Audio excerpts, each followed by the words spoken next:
അസ്സലാമു അലൈക്കും. എൻ്റെ പുതിയ വീഡിയോയിലേക്ക് എല്ലാവർക്കും സ്വാഗതം. എന്താണ് വിശേഷം? എൻ്റെ കൂട്ടുകാർക്ക് എല്ലാവർക്കും സുഖമാണോ? എന്നെ സപ്പോർട്ട് ചെയ്യുന്ന എല്ലാവരോടും ഒരുപാട് സന്തോഷമുണ്ട്, ഒരുപാട് നന്ദിയുണ്ട്. അങ്ങനെ കൂട്ടുകാരെ, നോമ്പ് 27 രാവാണിന്ന്. ഇത് ഇന്നലെ രാത്രി അത്താഴം കഴിക്കുമ്പോൾ എടുത്ത ചെറിയൊരു വീഡിയോ ആണ്. ഇക്ക നോമ്പായത് കാരണം രാത്രി 2:30 മണിക്കാണ് റൂമിൽ വരുന്നത്. ഓലിക്ക് ഉംറ ഓഫീസാണ്. പിന്നെ അല്ലെങ്കിൽ നോമ്പിനെല്ലാവരും കടകളൊക്കെ ഒരു 3 മണി 4 മണി വരെയൊക്കെ ഉണ്ടാവും. നാട്ടിലെ പോലെ ഒന്നുമല്ല. നാട്ടിൽ പെരുന്നാൾ രാത്രിയൊക്കെ അല്ലേ കുറച്ച് നേരം കൂടുതലുണ്ടാവും. ഇവിടെ അങ്ങനെയല്ല. റംസാൻ മാസം ഒന്ന് തുടക്കത്തിൽ തന്നെ രാത്രി 3 മണി 3:30 മണി 4 മണി വരെയൊക്കെ എല്ലാ കടകളും ഉണ്ടാവും. പകൽ പിന്നെ കുറേ നേരം താമസിച്ചിട്ടാണ് പോകേണ്ടതുള്ളൂ. എൻ്റെയൊക്കെ ഏകദേശം 1:30 മണിയെല്ലാം പോകാൻ. ചില ആൾക്കാർ അസർ കഴിഞ്ഞിട്ട് പോകുന്ന ആൾക്കാരുണ്ട്. അങ്ങനെ റംസാൻ മാസം എല്ലാം മാറ്റമാണ്. എനിക്കും മാറ്റമാണ്. എനിക്ക് നല്ല പോലെ ഉറങ്ങാം. സാധാരണ മൂപ്പര് ഒരു 2 മണിക്ക് വരുമ്പോഴൊക്കെ ചോറൊക്കെ ആക്കണമല്ലോ എന്ന് വിചാരിച്ചിട്ട് കുറച്ച് നേരത്തെ എണീക്കും.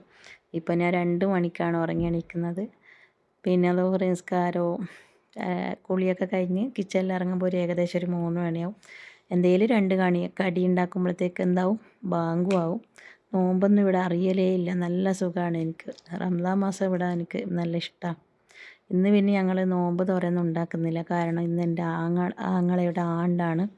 ആങ്ങളെ കൊറോണ വന്നിട്ട് ഇവിടുന്ന് മരിച്ചുപോയി. 4ാമത്തെ ആണ്ടാണിന്ന്. എൻ്റെ ആങ്ങളക്ക് ഉംറ ഓഫീസായിരുന്നു. കൊറോണ തുടക്കം തന്നെ എൻ്റെ ആങ്ങളക്ക് കിട്ടി. ഭാര്യ ഉണ്ടായിരുന്നു, 2 മക്കളുണ്ടായിരുന്നു. ഭാര്യ ഇപ്പോൾ 6 മാസം മുമ്പ് കല്യാണം കഴിച്ച് ചെറുപ്പക്കാരിയായിരുന്നു. ആങ്ങളക്ക് മരിക്കുമ്പോൾ 47 വയസ്സായിരുന്നു. 2 ആങ്ങളമാർ കൊറോണ വന്ന് മരിച്ചിട്ടുണ്ടായിരുന്നു. ഈ മൂത്ത ആങ്ങള മരിച്ചതിൻ്റെ പിറ്റേത്തെ കൊല്ലം തന്നെ 2ാമത്തെ ആങ്ങളക്ക് കൊറോണ വന്ന് ആ ആങ്ങളയും മരിച്ച്. പിന്നെ എൻ്റെ ഉപ്പാക്ക് മറ്റേ ആങ്ങളയുടെ 40ാമത്തെ ഉപ്പ മരിച്ച്. 3 ആളും കൊറോണ വന്നിട്ടാണ് മരിച്ചത്. ഒരുപാട് കുടുംബത്തിലെ ആൾക്കാർ 5ഉം 6ഉം ആളുമൊക്കെ പോയിട്ടുണ്ട്. എന്താ ചെയ്യാനൊന്നും ചെയ്യാൻ കഴിയില്ലല്ലോ.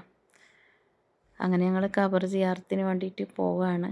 എനിക്ക് അങ്ങനെ അടുത്ത് പോയിക്കൂടാ. ഞാൻ വണ്ടിയിൽ തന്നെ ഇരുന്ന് എൻ്റെ ഇക്കയും പിന്നെ എൻ്റെ അടുത്തിൻ്റെ മോനുണ്ടായിരുന്നു, എൻ്റെ ഇക്കയുടെ അനിയനുണ്ടായിരുന്നു. ഓലെല്ലാം അടുത്ത് പോയി ദുആ ചെയ്ത് ഞാൻ വണ്ടിയിലിരുന്ന് പ്രാർത്ഥിച്ച്. കണ്ട, ഇതിൻ്റെ ഉള്ളിലാണ് ലക്ഷക്കണക്കിന് ആൾക്കാർ ഖബറുണ്ട് ഇതിൻ്റെ ഉള്ളിൽ. അങ്ങനെ ഞങ്ങൾ അതിൻ്റെ അകത്തുനിന്ന് പിന്നെ വീഡിയോ ഒന്നും അങ്ങനെ എടുക്കാൻ പറ്റൂലല്ലോ. ദുആ ചെയ്ത് അന്നേരം തന്നെ പുറത്തിറങ്ങി. നോമ്പ് തുറക്കാൻ ഏകദേശം സമയമായി.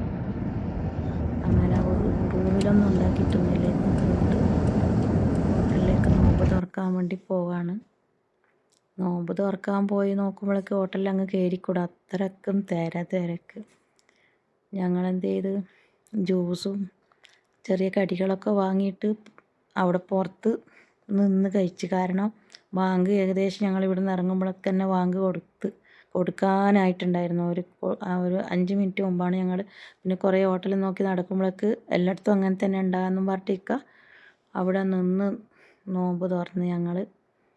പിന്നെ അവിടെ തന്നെ ഒരു പള്ളിയിൽ മഗ്‌രിബ് നിസ്കാരത്തിന് ഞാനും കയറി. ഇവിടെ പെണ്ണുങ്ങൾക്കും ആണുങ്ങൾക്കും ഒക്കെ സൗകര്യമാണ്. അങ്ങനെ ആണുങ്ങൾ നിസ്കരിച്ച് ഞാനും നിസ്കരിച്ച്. നിസ്കാരമൊക്കെ കഴിഞ്ഞതിന് ശേഷം പിന്നെ വേറെ ഒരു ഹോട്ടലിൽ പോയി ഫുഡ് കഴിക്കാൻ വേണ്ടിയിട്ട്. അവിടെ കുറച്ച് തിരക്കൊക്കെ ഒഴിഞ്ഞിട്ടുണ്ടായിരുന്നു. അങ്ങനെ ഞങ്ങൾ അവിടുന്ന് ഫുഡൊക്കെ കഴിച്ച്. അങ്ങനെ ഇന്നത്തെ വിശേഷം ഇത്രയേ ഉള്ളൂ. അടുത്ത വീഡിയോ ആയിട്ട് വീണ്ടും വരാം. Thank you.